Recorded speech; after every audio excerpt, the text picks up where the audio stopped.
The Rural Fire Service has just one word for tomorrow, that is catastrophic. Temperatures in Sydney's west are forecast to hit a searing 47 degrees. The fires here have been fatal and devastating. 2 of the victims are from this area and dozens of homes are gone. And the situation isn't about to improve anytime soon. Nearly every Sydney suburb is covered in a cloud of smoke tonight, described by authorities as hazardous. It's coming from bushfires in the Blue Mountains. It swept across the city this afternoon, turning skies from blue to grey, and experts say it's a situation we need to get used to. Before Black Summer we had a 3-year drought which had a massive impact on everything. And the Black Summer fires have caught a lot of people off guard, and they have burnt areas which weren't previously expected to burn. The death toll from the Los Angeles wildfires has climbed to 24, with at least 16 people still missing. More homes have been destroyed in the canyons of LA as a round-the-clock battle continues against numerous wildfires. Multi-million-dollar homes are destroyed and hospitals and aged care homes are cleared out, the disaster striking with little warning.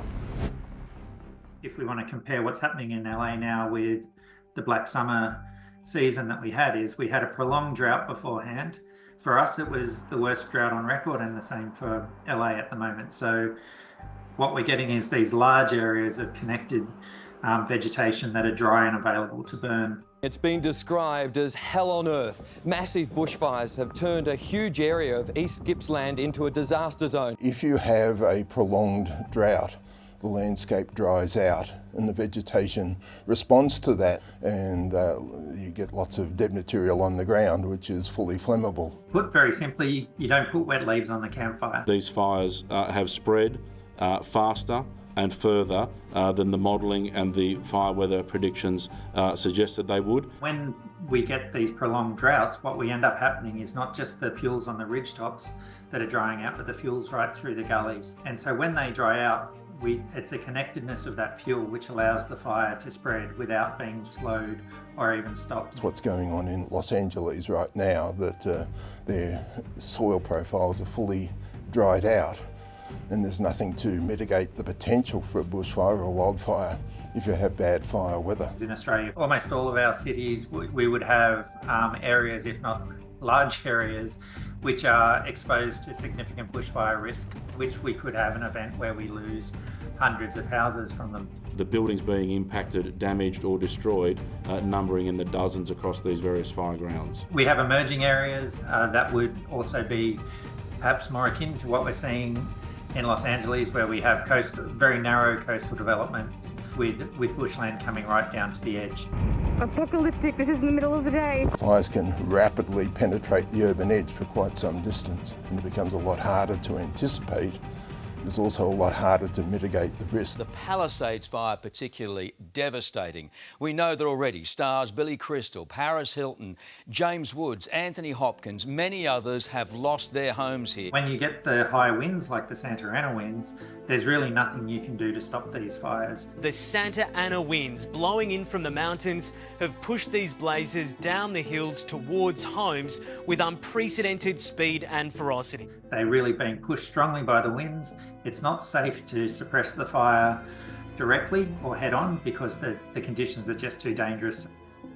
The Black Summer fires of 2019-2020, the major runs of those fires were extremely strong winds, which were westerly winds coming off the desert, moving towards the coast. Keeps coming through, spotting over probably 5-6 k's ahead of itself all the time. Ember storms and dense spotting and containment breaks are often ineffective, and recent fuel reduction burns can be very ineffective. The fire front came within metres of homes, whipped up as predicted by these gusting winds, forcing firefighters to go in not just from the ground, but the air as well. Making sure our communities are aware that they may be at fire risk, they may have to leave at very short notice, and which are the different pathways they can take to escape safely, and where to go is probably a key thing we need to do. The social scientists we work with tell us that losing your house to fire is one of the most traumatic events you can go through. Shouldn't be crying because my entire block is burnt down.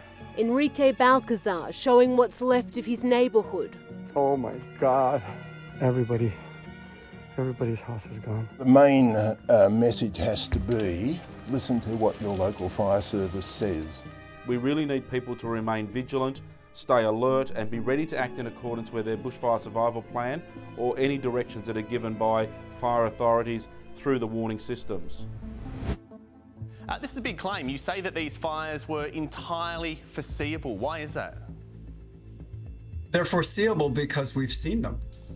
This is not the first major fire that ripped through Southern California. Increasingly in the climate change debate, whether it's around fire, floods, biodiversity, whatever else you'd like to think about in that space, people are realising we can't just sit around and keep saying it's bad and just undertaking research or more think tanks about it. The realities are setting in, things are changing at a rate that perhaps weren't expected in the first place. We know that Australia's particularly been adversely affected by extreme weather events. We recall everyone, the fires just about every year, but particularly 2019, 2020 as well, that had a devastating impact on this country. I think the changes are going to have to be fairly drastic if we want to have a significant impact on the nature of these future fires.